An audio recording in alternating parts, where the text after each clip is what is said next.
കൃഷ്ണ, എന്റെ voice okay ആണോ? മുതൽ കേൾക്കാൻ പറ്റുന്നുണ്ടോ? കേൾക്കാം സൗണ്ട് പ്രഭു. ഒക്കെ ക്ലിയർ ആണോ? ഓക്കെ. എനിവേ, ഇവിടെ മഴക്കോളൊക്കെ ഉണ്ട്. ചിലപ്പോൾ നെറ്റ് പോകാൻ സാധ്യതയുണ്ടെങ്കിൽ വീഡിയോ ചിലപ്പം ഓഫ് ആകും, വോയിസ് ക്ലിയർ ആവില്ല.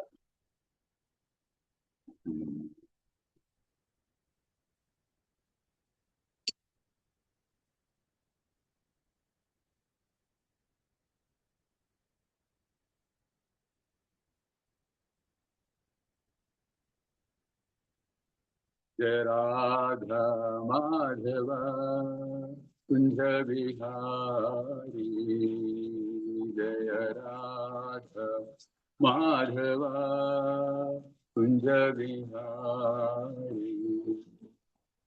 जय गोपी जन वल्लभ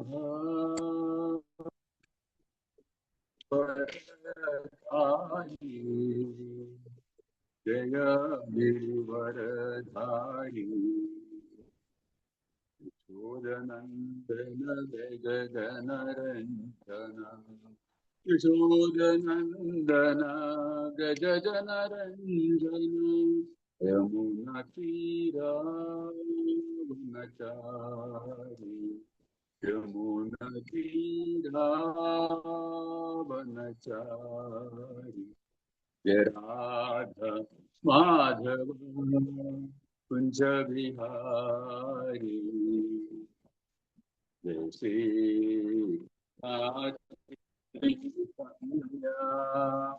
प्रभु नित्यानंद, श्री अद्वैत गदाधर श्रीवासादि गौरभक्तवृंद, हरे कृष्णा कृष्णा कृष्णा हरे हरे, हरे राम राम राम हरे हरे, हरे कृष्णा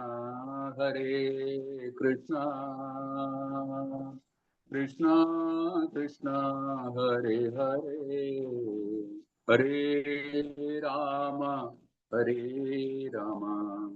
राम राम हरे हरे, हरे कृष्णा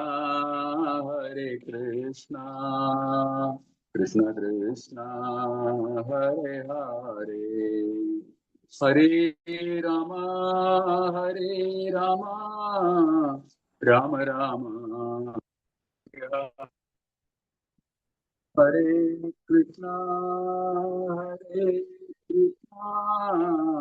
कृष्ण कृष्ण हरे हरे, हरे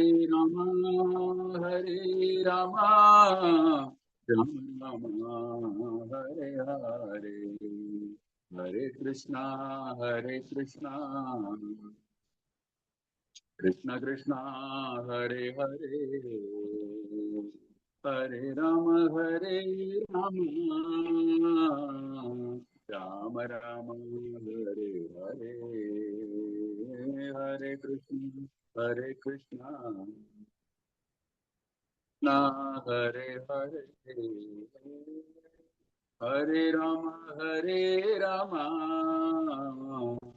राम राम हरे हरे, हरे कृष्ण कृष्ण कृष्ण हरे हरे, हरे राम राम राम हरे हरे, जय राधा माधव राधे, जय कृष्ण बलराम जय कृष्ण बलराम, कृष्ण बलराम जय वृंदावन, जय वृंदावनेश्वरी राधे राधे, जय वृंदावनेश्वरी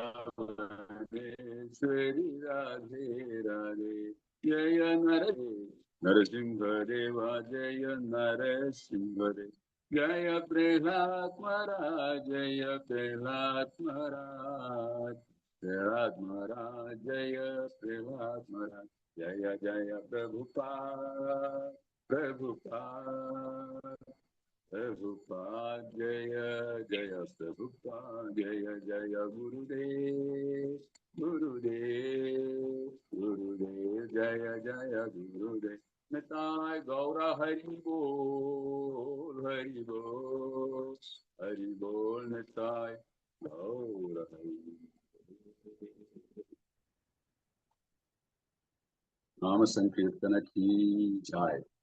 ओम विष्णुपाद तमोंश प्रवर्तकाचार्य स्तोत्र सदा Shrimad His Holiness Jayapataka Swami Virmaraji ki Om Vishnupada Paramahansa Prabhupada स्तोत्र सदा श्रीमद His अभय चरणारविंद भक्ति वेदांत स्वामी श्रील प्रभुपाद महाराज की जय। कृष्ण कृपामूर्ति श्रील प्रभुपाद की जय। जगद्गुरु श्रील प्रभुपाद की जय।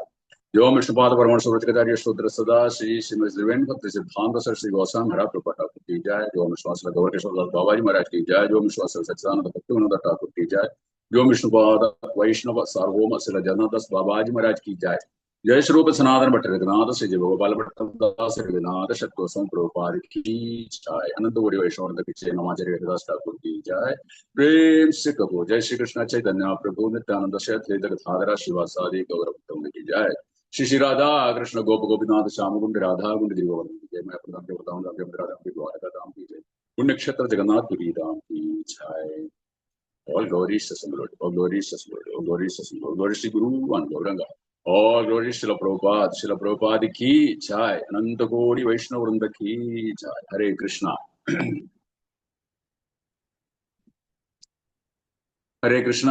ഒന്നിവിടെ ഒത്തുകൂടിയ എല്ലാ ഭഗവത് ഭക്തരുടെയും പാദങ്ങളിൽ എൻ്റെ പ്രണാമം. എല്ലാവർക്കും സ്വാഗതം. ഭഗവാന്റെ കഥ കേൾക്കുന്നതിന് സന്നിഹിതരായ എല്ലാ ഭഗവത് ഭക്തർക്കും എൻ്റെ പ്രണാമങ്ങള്, സ്വാഗതം. ഹരേ കൃഷ്ണ. ഇന്ന് നമുക്ക് വളരെ പ്രധാനപ്പെട്ട ശ്ലോകത്തിലൂടെയാണ് നമ്മൾ സഞ്ചരിക്കുന്നത്. ഭഗവാന്റെ ഇൻസ്ട്രക്ഷൻ നമ്മൾ പഠിച്ചുകൊണ്ടിരിക്കുകയാണ്. എന്താണ് നമ്മൾ ചെയ്യേണ്ടത്, എന്തൊക്കെയാണ് ചെയ്യേണ്ടത്, ഈ വക കാര്യങ്ങളെ കുറിച്ച് നമ്മൾ പഠിച്ചു. ആദ്യത്തെ കർമ്മയോഗത്തിന്റെ അവസാനത്തെ അധ്യായമായ ധ്യാനയോഗം ഭഗവാൻ അഭ്യസിപ്പിക്കുകയാണ്. എന്താണ് ഈ ധ്യാനയോഗം, ധ്യാനയോഗത്തിന്റെ പ്രാധാന്യം എന്തൊക്കെയാണ്, അതെങ്ങനെയുള്ളവർക്കാണ് വേണ്ടത്, അതെങ്ങനെയാണ് അനുഷ്ഠിക്കേണ്ടത്, ഇതിനെക്കുറിച്ചൊക്കെ പറയുകയാണ്. അപ്പൊ നമ്മൾ ഈ ഒരു കഴിഞ്ഞ 32ാമത്തെ ശ്ലോകം വരെയും ഭഗവാൻ ആ ഇൻസ്ട്രക്ഷൻ നമുക്ക് തരികയായിരുന്നു. അപ്പോൾ അർജുനന് വളരെ വലിയ സംശയങ്ങളൊക്കെ വന്നു. കാരണം ഭഗവാൻ പറഞ്ഞത് അദ്ദേഹത്തിന്റെ അവസ്ഥയെ കൂടെ തട്ടിച്ചു നോക്കിയപ്പോൾ സംഗതി പരീക്ഷയുടായിട്ട് അർജുനന് തോന്നി. അപ്പൊ അതുകൊണ്ട് പെട്ടെന്ന് അദ്ദേഹം വേറൊരു ചോദ്യം ചോദിക്കുന്നതാണ് നമ്മൾ ഇന്ന് കാണാൻ പോകുന്നത്. നമുക്കതിലേക്ക് വരാം, ഭഗവാനെ ഗ്ലോറിഫൈ ചെയ്യാം. ഓം നമോ ഭഗവതേ വാസുദേവായ. ഓം നമോ ഭഗവതേ വാസുദേവായ. ഓം നമോ ഭഗവതേ വാസുദേവായ. നാരായണം നമസ്കൃത്യ നരം ചൈവ നരോത്തമം ദേവീം സരസ്വതീം വ്യാസം തതോ ജയമുദീരയേ. നഷ്ടപ്രായേഷു ഭദ്രേഷു നിത്യം ഭാഗവതസ്സേവയ ഭഗവത് അത്യുത്തമ ശ്ലോകേ ഭക്തേർഭവതി നൈഷ്ഠികേ. കൃഷ്ണായ വാസുദേവായ ദേവകീ നന്ദനായ ച നന്ദഗോപകുമാരായ ഗോവിന്ദായ നമോ നമഃ. ഗോവിന്ദായ നമോ നമഃ. ഗോവിന്ദായ നമോ നമഃ. പീതാംബരം കരവിരാജിതം ചണ്ഡചക്രകൗമോദഗീ സരസിജം കരുണാസമുദ്രം രാധാ സഹായമതി സുന്ദരമന്ദഹാസം പാദാലയേശമനിശം ഹൃദി ഭാവയാമി. കരാരവിന്ദേന പദാരവിന്ദം മുഖാരവിന്ദേ വിനിവേശയന്തം വടസ്യ പത്രസ്യ ഉടേശയാനം ബാലം മുകുന്ദം മനസാ സ്മരാമി. ഹരി ഓം തത്സത്. ഹരേ കൃഷ്ണ. ഭഗവത്ഗീത യഥാരൂപം അധ്യായം 6 ധ്യാനയോഗം ശ്ലോകം 34. ഹരേ കൃഷ്ണ. ചഞ്ചലം ഹി മന കൃഷ്ണ പ്രമാദി ബലവദൃഢം തസ്യാഹം നിഗ്രഹം മന്യേ വായോരിവ സുദുഷ്കരം. ചഞ്ചലം ഹി മന കൃഷ്ണ പ്രമാദി ബലവദൃഢം തസ്യാഹം നിഗ്രഹം മന്യേ വായോരിവ സുദുഷ്കരം. ചഞ്ചലം ഹി മന കൃഷ്ണ പ്രമാദി ബലവദൃഢം തസ്യാഹം നിഗ്രഹം മന്യേ വായോരിവ സുദുഷ്കരം. ഹരേ കൃഷ്ണ. ആരൊക്കെയാണ് വായിക്കുക? ഹരേ കൃഷ്ണ. പ്രണവം പ്രഭുജി. ഹരേ കൃഷ്ണ. ഹരേ ഓം നമോ ഭഗവതേ വാസുദേവായ. ചഞ്ചലം ഹി മന കൃഷ്ണ പ്രമാദി ബലഭദ്രഡം തസ്യാഹം നിഗ്രഹം മന്യേ വായോരിവ സുദുഷ്കരം. ഹരേ കൃഷ്ണ. ഹരേ കൃഷ്ണ പ്രഭുജി. ചഞ്ചലം ഹി മന കൃഷ്ണ പ്രമാദി ബലഭദ്രഡം തസ്യാഹം നിഗ്രഹം മന്യേ വായോരിവ സുദുഷ്കരം.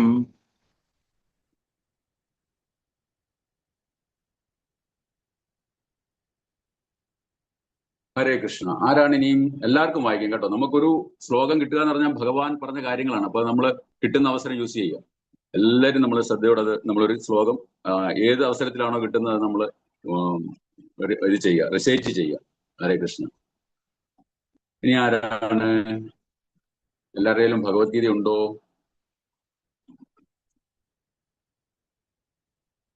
Okay okay. നമുക്ക് ഭാഗത്തേക്ക് പോകാം. കൃഷ്ണ അല്ലയോ കൃഷ്ണ, മനസ്സ് ഈ തീർച്ചയായും, ചഞ്ചലം ചഞ്ചലവും, പ്രമാദി പ്രക്ഷുബ്ധവും, ബലവത്തും, ദൃഢവുമാകുന്നു. തസ്യ അതിന്റെ, നിഗ്രഹം നിയന്ത്രണത്തിന്റെ, വായുവിന്റെ എന്ന പോലെ, സുദുഷ്കരം ഏറ്റവും ദുഷ്കരമെന്ന്, അഹം മന്യേ ഞാൻ വിചാരിക്കുന്നു.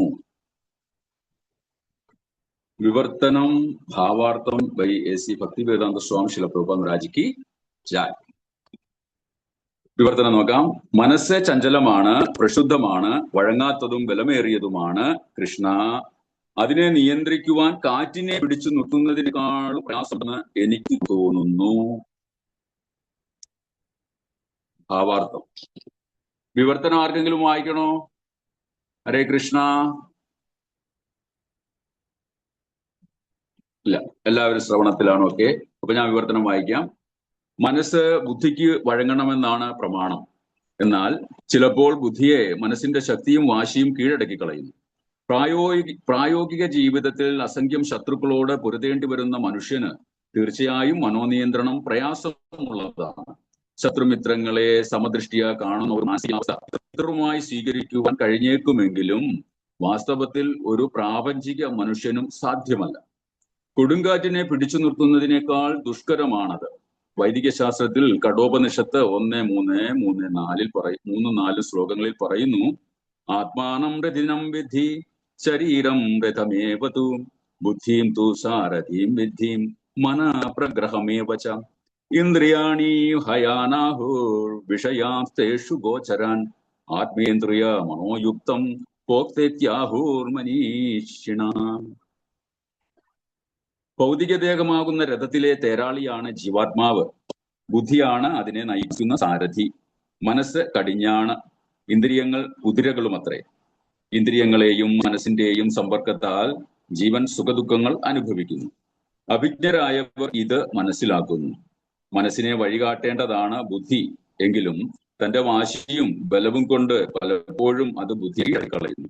കടുത്ത രോഗബാധ ഔഷധങ്ങളുടെ ശക്തിയെ തോൽപ്പിക്കുന്നത് പോലെ അങ്ങനെ വഴക്കമില്ലാത്ത ഒരു മനസ്സിനെ യോഗചര്യ കൊണ്ട് നിയന്ത്രിക്കപ്പെടേണ്ടതാണ്. പക്ഷെ അർജുനനെ പോലെയുള്ള ഒരു പ്രാപഞ്ചികന് അത് സാധ്യമല്ല. ആധുനിക മനുഷ്യനെ കുറിച്ച് പിന്നെ എന്തു പറയാനാണ്? സമുചിതമായ ഒരു ഉപായമാണ് ഇവിടെ ഉപയോഗിച്ചിട്ടുള്ളത്. ആഞ്ഞൊടിക്കുന്ന കാറ്റിനെ പിടിച്ചു നിർത്തുവാൻ ആർക്കും കഴിയില്ല. പ്രക്ഷുബ്ധമായ മനസ്സിനെ പിടിച്ചു നിർത്തുവാൻ അതിലുമധികം പ്രയാസമുണ്ട്. ചൈതന്യ മഹാപ്രഭു നിർദ്ദേശിക്കുന്നത് പോലെ ഹരേ കൃഷ്ണ എന്ന മോക്ഷദായക മഹാമന്ത്രം ഏറ്റവും വിനയത്തോടെ ജപിക്കുക മാത്രമാണ് മനോനിയന്ത്രണത്തിന് ഏറ്റവും പ്രയാസം കുറഞ്ഞ ഉപായം. സവൈ മന കൃഷ്ണ പദാരവിന്ദയോ എന്നതാണ് ഇതിന് നിർദ്ദിഷ്ടമായ പദ്ധതി. തന്റെ മനസ്സ് പൂർണ്ണമായും കൃഷ്ണനിൽ അർപ്പിക്കുക. എന്നാൽ മാത്രമേ മനസ്സിനെ അലട്ടുന്ന മറ്റു പ്രവൃത്തികളെല്ലാം ഇല്ലാതെ ആവുകയുള്ളൂ. ഹരേ കൃഷ്ണ. ഹരി ഓം തത്സത്. ഹരേ കൃഷ്ണ. വളരെ മനോഹരമായ ഒരു ശ്ലോകം. ഇത് അർജുനന്റെ ഒരു സംശയമാണ് അല്ലെ. ആ സംശയത്തിനുള്ള ഉത്തരം ഭഗവാൻ തരാൻ പോകുന്നത് അടുത്ത ശ്ലോകങ്ങളിലാണ്. അപ്പം ഈ സംശയങ്ങൾ വരാനുള്ള കാരണം എന്താണെന്ന് നമുക്ക് നോക്കണം. ഓമജ്ഞാനദുരാന്തസ്യ ജ്ഞാനാഞ്ജനശലാകയാ ചക്ഷുരുന്മീലിതം ജ്ഞാന തസ്മൈ ശ്രീ ഗുരവേ നമഃ. മുഖം കരോതി വാചാലം പങ്കലങ്കതേങ്കിരി യത്കൃപാതമകം വന്ദേ ശ്രീഗുരും ദീനതാരണം പരമാനന്ദമാധവം ശ്രീചൈതന്യം ഈശ്വരം. നമോ വിഷ്ണുപാദായ കൃഷ്ണപൃഷ്ഠായ ഭൂതലേ ശ്രീമതേ ഭക്തി വേദാന്ത സ്വാമിനേ നാമിനേ. നമസ്തേ സാരസ്വതി ദേവേം ഗൗരവാണി പ്രചാരണി വിശേഷ ശൂന്യവാചാര്യധാരണി. ജയ ശ്രീ കൃഷ്ണ ചൈതന്യ പ്രഭു നിത്യാനന്ദ ശ്രീ അദ്വൈത ഗദാധര ശിവാസാദി ഗൗരഭക്തവൃന്ദ. ഹരേ കൃഷ്ണ കൃഷ്ണ കൃഷ്ണ ഹരേ ഹരേ, ഹരേ രാമ രാമ രാമ ഹരേ ഹരേ. ഹരേ കൃഷ്ണ. ഇവിടെ നമുക്ക് എന്താണ് ഭഗവാൻ നമുക്ക് ഇൻസ്ട്രക്ഷൻ തന്നത് നമ്മൾക്ക് ഓർമ്മയുണ്ടല്ലോ അല്ലെ. അഷ്ടാംഗ യോഗത്തെ കുറിച്ചൊക്കെ നമ്മൾ നേരത്തെ ചർച്ച ചെയ്തു. എന്താണ് അഷ്ടാംഗ യോഗം? അഷ്ടാംഗ യോഗയുടെ 8 പടികളെ കുറിച്ച് നമ്മൾ പഠിച്ചു. ആ 8 പടികളിൽ കൂടെ യാത്ര ചെയ്യുന്നവരുടെ ആ ഒരു സ്വഭാവ രീതികള്, ഇതിനെക്കുറിച്ചെല്ലാം വളരെ പ്രാധാന്യത്തോടു കൂടി നമ്മൾ മനസ്സിലാക്കി. അഷ്ടാംഗ യോഗത്തിലെ 8 പടികളിൽ ഏറ്റവും താഴത്തെ പടിയിലിരിക്കുന്നത് ആരാണ്? അവർ പുരോഗമിച്ച് യമം നിയമമൊക്കെ പാലിച്ച് മുന്നോട്ട് വന്ന് ഭഗവാന്റെ ഉത്തമ ഭക്തർ ആകാൻ യോഗ്യതയായി കഴിയുമ്പോൾ അവർ ഏത് ലെവലിലെത്തി അവർക്കുള്ള സമ്മതമാണ് ഭഗവാൻ നൽകുന്നത്. അവർ ഭഗവാന്റെ അവരുടെ ഹൃദയത്തിൽ ഭഗവാൻ ഏത് രീതിയിലാണ് പ്രത്യക്ഷമാകുന്നത്, ചതുർബാഹു രൂപത്തിൽ പ്രത്യക്ഷമാകുന്നു അല്ലെ. ഭഗവാന്റെ ആ ഒരു തേജോമയ രൂപം അവർക്ക് ദർശിക്കാൻ സാധിക്കുന്നു 8ാമത്തെ പടിയിലെത്തുന്നവർക്ക്. അപ്പോൾ എന്തൊരു ബുദ്ധിമുട്ടാണെന്ന് നോക്കിക്കേ അല്ലെ. ആ അഷ്ടാംഗ യോഗത്തിന്റെ ആ പ്രക്രിയ 8 പടികൾ കടന്നെത്തുക എന്ന് പറഞ്ഞാൽ ഒരു സാധാരണ മനുഷ്യജീവിക്ക് ഈ വന്ന കാലത്ത് നമ്മൾ നടക്കുമോ? ഇല്ല. അപ്പൊ അതിനൊക്കെ ഏറ്റവും എളുപ്പമായ മാർഗവും പറയുന്നുണ്ട്. അർജുനോട് ഉടൻ തന്നെ ഭഗവാൻ പറയുന്നുണ്ട്, അർജുന ഇതിനെക്കാട്ടിലൊക്കെ ഏറ്റവും നല്ല പദ്ധതി എന്താണ്? സർവീസ് അല്ലേ. ഭക്തിയുത ഭഗവത് സേവനം തന്നെയാണ് അർജുന എന്ന് ഭഗവാൻ അവിടെ പറഞ്ഞു കൊടുക്കുന്നുണ്ട്. അതിനുള്ള എളുപ്പ മാർഗവും പറഞ്ഞു കൊടുക്കുന്നുണ്ടല്ലേ. ഇപ്പൊ നമുക്ക് തന്നെ അറിയാം, ഒരു ബിൽഡിങ്ങിന്റെ 10ാമത്തെ നിലയിലേക്ക് ഒരു വ്യക്തിക്ക് പോകണമെങ്കിൽ അവരെങ്ങനെയാണ് പോവുക? അവർക്ക് 2 ഓപ്ഷൻസ് ഉണ്ട്. ഒന്ന് ലിഫ്റ്റ് വഴി പോകാം, രണ്ടാമത്തേത് സ്റ്റെയർ കേസ് ഉപയോഗിച്ച് പോകാം. അപ്പൊ ഈ സ്റ്റെയർ കേസ് ഉപയോഗിച്ച് പോകുന്നവരുടെ അവസ്ഥയും ലിഫ്റ്റിൽ കൂടെ പോകുന്നവരുടെ അവസ്ഥയും നമ്മൾ താരതമ്യം നമ്മളൊന്ന് മെഡിറ്റേറ്റ് ചെയ്ത് നോക്കിയാൽ നമുക്ക് മനസ്സിലാവും. ലിഫ്റ്റ് വഴി പോകുന്നവര് ഒരു 1-2 1 മിനിറ്റ് കൊണ്ടോ അല്ലെങ്കിൽ അതിനെക്കാട്ടിൽ കുറഞ്ഞ സെക്കൻഡുകൾ കൊണ്ടോ അവരെവിടെ എത്തും? 10ാമത്തെ നിലയിൽ എത്തും. അതേസമയത്ത് സ്റ്റെയർ കേസ് വഴി കയറുന്നവരോ വളരെ പാടുപെട്ട് ബുദ്ധിമുട്ട് ശ്വാസതടസ്സങ്ങളൊക്കെ ഉണ്ടായി സാധാരണക്കാർക്ക് ചിലപ്പോൾ കയറാൻ തന്നെ സാധിക്കില്ല സ്റ്റെപ്പ്. പക്ഷെ ഇത് ഏത് ടൈപ്പ് ആൾക്കാർക്കും ലിഫ്റ്റിനകത്ത് സഞ്ചരിക്കാം. കുഞ്ഞുകുട്ടി മുതൽ ഏറ്റവും നടക്കാനും ഒന്നും വയ്യാത്ത ഏറ്റവും ബുദ്ധിമുട്ട് അനുഭവിക്കുന്നവർക്ക് വരെയും ഏതിൽ പോകാം? ഈ ലിഫ്റ്റിനകത്ത് കയറിയാൽ ഈസി ആയിട്ട് 10ാമത്തെ ഫ്ലോറിൽ എത്താൻ സാധിക്കും. പക്ഷെ ആ സ്റ്റെയർ കേസ് വഴി നല്ല ആരോഗ്യമുള്ള, നല്ല ഇന്ദ്രിയങ്ങളെ പൂർണ്ണമായി നിയന്ത്രിക്കാൻ സാധിക്കുന്ന, നല്ല എന്താണ് പറയുന്നത്, ചുറിയുറുക്കും ആരോഗ്യമൊക്കെ ഉള്ള ഒരു വ്യക്തിക്ക് മാത്രമേ ഈ സ്റ്റെയർ കേസ് കയറാൻ സാധിക്കത്തുള്ളൂ.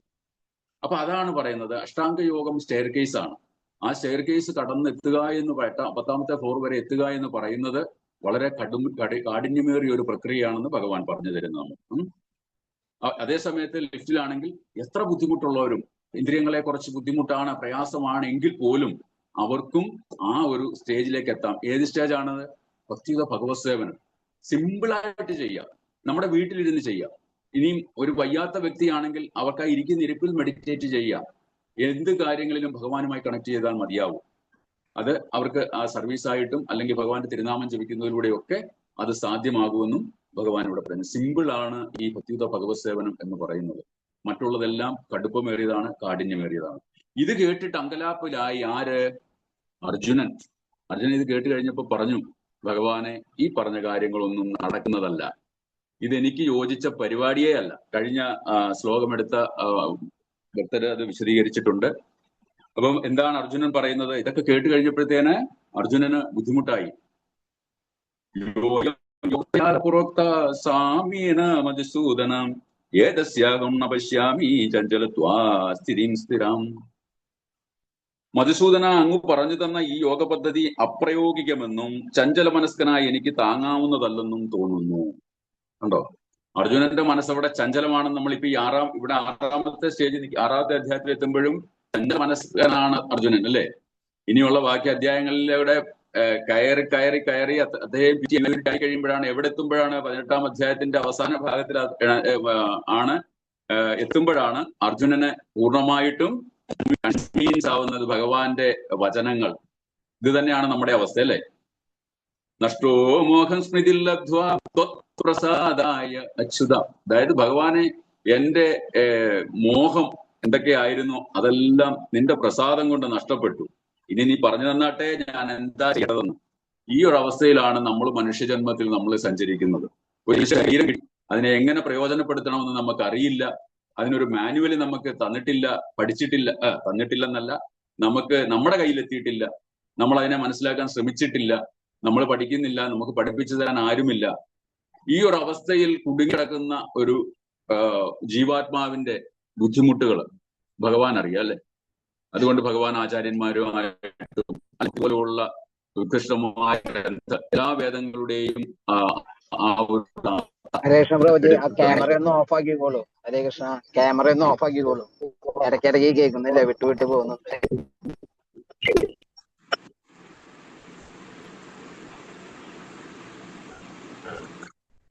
ഹരേ കൃഷ്ണ, ഞാൻ പറഞ്ഞത് എവിടെ വരെ കേട്ടോ? കട്ടായി പോയോ? ഇടയ്ക്കിടയ്ക്ക് കട്ടാവുന്നുണ്ടായിരുന്നു. ഇടയ്ക്കിടയ്ക്ക് കട്ടാവുന്നുണ്ടായിരുന്നു. ഇനിയിപ്പൊ ശരിയായി. ക്യാമറ ഓഫ് ആക്കിയപ്പോ റെഡിയായി. കിട്ടുന്നുണ്ടോ? ഇപ്പൊ കേൾക്കാമോ? ഇപ്പൊ കേൾക്കാം. ഓക്കെ. ആ ഫ്ലോ പോയി കഴിഞ്ഞാലേ എന്തോ പറഞ്ഞെന്ന് മനസ്സിലായില്ലേ, നമ്മൾ അടുത്ത് പറയാൻ പോകുന്നത് ചിലപ്പം ബുദ്ധിമുട്ടാവും മനസ്സിലാക്കാൻ. അതാ ഞാൻ ചോദിച്ചത്. ഓക്കെ, എനിവേ, ഇപ്പൊ ഞാൻ പറഞ്ഞത് ഇതാണ്. അർജുനന്റെ സംശയം, അർജുനന്റെ ബുദ്ധിമുട്ടുകൾ ഇവിടെ പറയുകയാണ് 1ഉം 2ഉം ശ്ലോകത്തിലായിട്ട്. ഇപ്പൊ ആദ്യത്തെ ശ്ലോകം നമ്മൾ നോക്കി. രണ്ടാമത്തെ ശ്ലോകമാണ്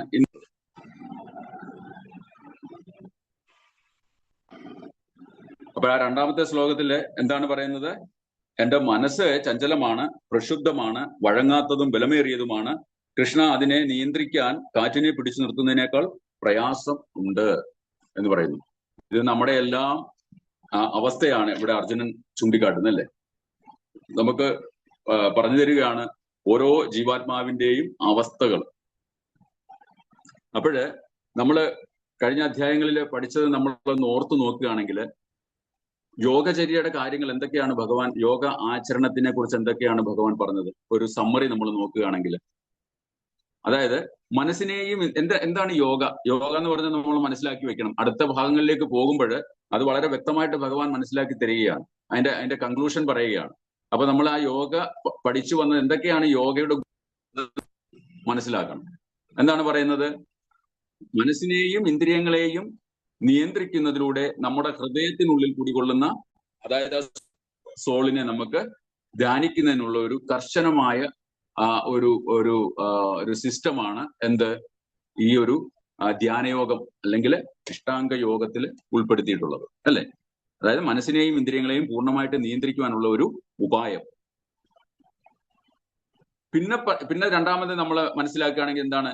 അഷ്ടാംഗയോഗം അഭ്യസിക്കുന്ന ഒരു യോഗി നിരന്തരം കൃഷ്ണനെ ഏറ്റവും സ്നേഹത്തോടെ ചിന്തിച്ചുകൊണ്ടിരിക്കുന്നതിനാല് ആത്യന്തികമായി കൃഷ്ണനെ ബന്ധപ്പെടാനുള്ള ഒരു മാർഗമായിട്ടാണ് ഈ ഒരു യോഗാഭ്യാസനത്തിനെ ഭഗവാൻ ഇവിടെ നമുക്ക് പരിചയപ്പെടുത്തി തരുന്നത്.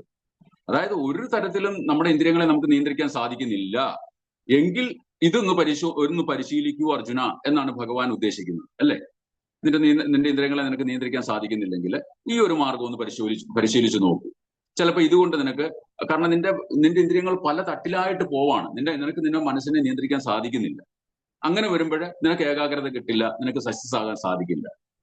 നിനക്ക് സക്സസ് ആകണം എന്നുണ്ടെങ്കിൽ ഈ നമ്മുടെ ഇന്ദ്രിയങ്ങളെ പൂർണ്ണമായി നിയന്ത്രിക്കുക എന്നുള്ള ആത്യന്തികമായ ലക്ഷ്യം നമ്മൾ കൈവരിക്കണം. അതുകൊണ്ടാണ് ഇവിടെ പറഞ്ഞത്. അങ്ങനെ നമ്മൾ കൈവരിക്കുകയാണെങ്കിൽ, നമ്മൾ പൂർണ്ണമായും ഇന്ദ്രിയങ്ങളെ നമ്മുടെ വശത്താക്കുകയാണെങ്കിൽ നമുക്കുണ്ട ഗുണം എന്താണ്? ഭഗവത്ഗീത എന്താ പറയുന്നത്? അന്ധകാലേച്ച മാമേവ സ്മരൻ മുക്വാ കളേവരം. ഭഗവാൻ പറയാണ്, അങ്ങനെ നീ നിന്റെ ഇന്ദ്രിയങ്ങളെയും മനസ്സിനെയും ഒക്കെ നിയന്ത്രിച്ച് നീ ഭക്തിയുത ഭഗവത് സേവനത്തിലൂടെ എല്ലാം പൂർണ്ണമായിട്ടും നിന്റെ ആ ക്വാളിറ്റി, അതായത് നിന്റെ കന്മഷങ്ങളെല്ലാം പോയി നീ പൂർണ്ണമായിട്ടും പ്യുവർ ആയെങ്കിൽ നിനക്ക് എന്ത് സംഭവിക്കും? അന്ധകാലേജ മാമേവാസ്, ആ സമയത്ത് നിനക്ക് എന്നെ സ്മരിക്കാനുള്ള ബുദ്ധി ഉണ്ടാവും. അപ്പോ ഭഗവാൻ 10ാമത്തെ അധ്യായത്തിലും പറയുന്നുണ്ട്, നമ്മുടെ ചതുർശ്ലോകി ഭഗവത്ഗീതയിൽ പറയുന്നുണ്ട്, ഇതെന്നെ മനസ്സിലാക്കാനുള്ള ബുദ്ധി നീ ഇനിയും അത്രയ്ക്കും എന്നിൽ സറണ്ടറായി അത്രയ്ക്കും സിൻസിയർ ആയിട്ട് നീ എൻ്റെ അടുത്തേക്ക് എന്നെ മനസ്സിലാക്കാൻ ശ്രമിക്കുകയാണെങ്കിൽ അതിനുള്ള ബുദ്ധി ഞാൻ നിനക്ക് തരും എന്നും ഭഗവാൻ പറയുന്നുണ്ടല്ലേ. അപ്പോഴ് ഇതെല്ലാം ഭഗവാൻ പറഞ്ഞു വെച്ചിരിക്കുകയാണ്. പിന്നെന്താ പറയുന്നത് നമ്മൾ മനസ്സിലാക്കേണ്ടത് യോഗയെ കുറിച്ച്? ഭഗവാനുമായുള്ള ഐക്യപ്പെടൽ. അഷ്ടാംഗ യോഗത്തിന്റെ ലക്ഷ്യം എന്താണ്? അതും ഭഗവാനെ കുറിച്ച് നമ്മൾ എങ്ങനെ ഐക്യപ്പെടാം, എങ്ങനെ നമ്മളെ കണക്ടിവിറ്റി ഉണ്ടാക്കാം എന്നുള്ളത് മനസ്സിലാക്കി തരുന്നു. ഉയർന്ന വിധാനത്തിലുള്ള യോഗികൾ എന്താണ് ചെയ്യുന്നത്? ഉയർന്ന വിധാനത്തിലുള്ള യോഗികള് തന്നില് പൂർണ്ണമായിട്ടും മനസ്സർപ്പിച്ച് ഭക്തിയുത സേവനത്തിൽ ഏർപ്പെട്ടിരിക്കുന്നത് കൊണ്ട് അവർക്ക് എന്താണ്? യോഗിനാം അഭിസർവേഷാം, അല്ലെ? ആ യോഗികളെല്ലാം സർവ്വസമയവും എന്നിൽ തന്നെ മനസ്സ് കേന്ദ്രീകരിച്ച് അവര് ആ ഒരു ഭഗവാനെ സ്മരിച്ചുകൊണ്ടിരിക്കുകയാണ്, അല്ലെ? അപ്പൊ അങ്ങനെയുള്ളവർക്ക് ഭഗവാനെ ഹൃദയത്തിൽ സാക്ഷാത്കരിക്കുവാൻ സാധിക്കും. ഇതാണ് യോഗയുടെ ലക്ഷ്യം. അതായത് 8ാമത്തെ പടി അതാണ്. അപ്പൊ അത് നമ്മൾ മനസ്സിലാക്കി. അടുത്തത് ഉള്ള ഒരു പോയിന്റ്, നമ്മുടെ യോഗയിൽ വരുന്ന പോയിന്റ് ഏറ്റവും ഉത്കൃഷ്ടമായ ഒരു കാര്യമാണ്. ആത്മനിയന്ത്രണത്തിനുള്ള ഒരു പ്രക്രിയ. നമ്മുടെ ആത്മനിയന്ത്രണം നമുക്ക് ഏറ്റവും ഇല്ലാത്ത ഒരു പ്രശ്നം അതാണ്. നമ്മളെ നിയന്ത്രിക്കാൻ നമുക്ക് സാധിക്കുന്നില്ല. നമുക്ക് കോപം ഉണ്ടാകുന്നു, നമുക്ക് അസൂയ ഉണ്ടാകുന്നു, അല്ലെങ്കിൽ നമുക്ക് ആഗ്രഹങ്ങൾ ഉണ്ടാകുന്നു, അതിനെ നമ്മൾ സ്വന്തമാക്കണമെന്നുള്ള ആഗ്രഹങ്ങള്, ഇങ്ങനെയുള്ള പല പ്രശ്നങ്ങളിലേക്ക് നമ്മൾ ചെന്ന് ചാടുന്നു. അപ്പൊ നമ്മളൊരു യോഗാഭ്യാസനത്തിലൂടെ ഇതിനെല്ലാം നമുക്ക് കൺട്രോൾ ചെയ്യാൻ സാധിക്കും. അപ്പൊ അത് ഒരു ടീച്ചിങ്, അത് ഏറ്റവും വലിയ പ്രധാനപ്പെട്ട ഒരു കാര്യമാണ്. അപ്പം അത് നമ്മളൊരു ഒരു വ്യക്തിക്ക് പോലും പ്രയോജനപ്പെടുന്ന ഒരു കാര്യമാണ്. നമ്മുടെ മനസ്സിനെ നമുക്ക് കടിഞ്ഞാണിട്ട് വെക്കാൻ സാധിക്കും. അപ്പൊ അതുകൊണ്ട് എന്താണ് ഒരു പ്രയോജനം? നമ്മൾ അങ്ങനെ കടിഞ്ഞാണിട്ട് വെക്കുന്നതുകൊണ്ട് എന്താണ് ഒരു ഗുണം? അത് നമ്മുടെ മനസ്സിനെ എപ്പോഴും നമ്മൾ കൺട്രോൾ ചെയ്ത് വെച്ച് കഴിഞ്ഞാല്, നമ്മൾ പറയുന്നുണ്ടല്ലോ, നമ്മൾ ഭഗവത്ഗീതയിൽ എന്താണ് ഭഗവാൻ പറയുന്നത്? ഉത്തരേതാത്മൻ ആത്മാനാം, അല്ലെ? നമ്മുടെ ബന്ധനായ ആത്മാവിന് മനസ്സ് ബന്ധുവാണ്. ഉടൻ തന്നെ പറയുന്നുണ്ട്, ആ മനസ്സ് തന്നെയാണ് നമ്മുടെ ശത്രുവും. നമ്മളെ ഉയർത്തുന്നതും താഴ്ത്തുന്നതും നമ്മുടെ മനസ്സ് തന്നെയാണ്. അപ്പൊ അത് നമ്മൾ വളരെ പ്രധാനമായിട്ട് കാണേണ്ടത് ആത്മനിയന്ത്രണത്തിനുള്ള ഏറ്റവും ഒരു ഉത്കൃഷ്ടമായ പദ്ധതിയിലൂടെയാണ് അർജുനന് ഇവിടെ ഭഗവാൻ ഈ യോഗയിലൂടെ പറഞ്ഞു കൊടുക്കുന്നത്. ഇപ്പൊ ബന്ധനായ ആത്മാവിനെ നമുക്ക് എങ്ങനെയൊക്കെ കൺട്രോൾ ചെയ്ത് വെക്കാം. പിന്നെന്താണ് പിന്നെ ഇതിൽ നിന്നുള്ള നേട്ടം എന്താണ് നമുക്ക് കിട്ടുക? നമ്മുടെ ആന്തരികമായ ആനന്ദം, അല്ലെ? നമുക്ക് ഈ ഒരു അഷ്ടാംഗ യോഗം നമ്മൾ അഭ്യസിക്കുകയാണെങ്കിൽ ആന്തരികമായിട്ട് നമുക്കൊരു എന്തുണ്ടാകുന്നു? ആനന്ദം ഉണ്ടാകുന്നു. പിന്നെന്താണ്? നമ്മുടെ ഇന്ദ്രിയങ്ങളെല്ലാം നമുക്ക് സംതൃപ്തമാക്കി വെക്കാൻ സാധിക്കുന്നു. നമുക്കൊരു സന്തോഷം, ആനന്ദം. നമ്മൾ കഴിഞ്ഞാണോ അതിന്റെ മുമ്പത്തെ ആഴ്ചയിലും നമുക്ക് പറയുന്നു, നമുക്ക് നമ്മുടെ പ്രശ്നം എന്താണ്? നമുക്ക് സന്തോഷം കിട്ടുന്നില്ല. ഇതാണ് നമ്മുടെ പ്രശ്നം, അല്ലെ? നമ്മുടെ ജീവിതത്തിലെ ഏറ്റവും വലിയ പ്രശ്നം എന്താണ്? നമുക്ക് ആനന്ദിക്കാൻ സാധിക്കുന്നില്ല, സന്തോഷം കിട്ടുന്നില്ല, സ്ഥിരമായ ഒരു ആനന്ദം നമുക്കില്ല. അപ്പൊ ആ ആനന്ദത്തിലേക്കുള്ള മാർഗവും ഇത് തന്നെയാണ് ചൂണ്ടിക്കാണിക്കപ്പെടുന്നത്. അപ്പോ നമുക്ക് ആത്യന്തികമായിട്ട് ഈ ഒരു യോഗാഭ്യാസനത്തിലൂടെ നമുക്ക് എന്ത് സാധിക്കുന്നു? നമുക്ക് ഭഗവത് പ്രാപ്തി സാധ്യമാകുന്നു എന്ന് നമുക്ക് പറഞ്ഞു തരും. അപ്പൊ ഇത്രയും കാര്യങ്ങൾ വളരെ പ്രാധാന്യമുള്ളതാണ്.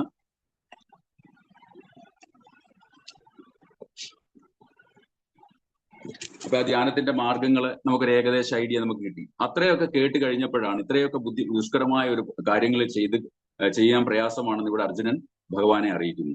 അത് കഴിയുമ്പോഴാണ് നമുക്ക് ഇന്നത്തെ ശ്ലോകം 34 ശ്ലോകം തന്നത്. അതിനകത്ത് അർജുനന് പറ്റാത്ത കാര്യങ്ങളെ കുറിച്ച് പറയാണ്. എന്താണ് അദ്ദേഹത്തിന് പറ്റാതെ പോയത്? എന്തുകൊണ്ടാണ്? ഇത്രയും ബുദ്ധിമുട്ടുള്ള കാര്യം. കാരണം അർജുനനെ സംബന്ധിച്ചിടത്തോളം ഈ വക കാര്യങ്ങളെ നിയന്ത്രിച്ച് വെച്ചിട്ട് അടുത്ത ഒരു സ്റ്റെപ്പിലേക്ക് കടക്കുക എന്ന് പറയുന്നത് അദ്ദേഹത്തിന് ബുദ്ധിമുട്ടുള്ള കാര്യമാണ്.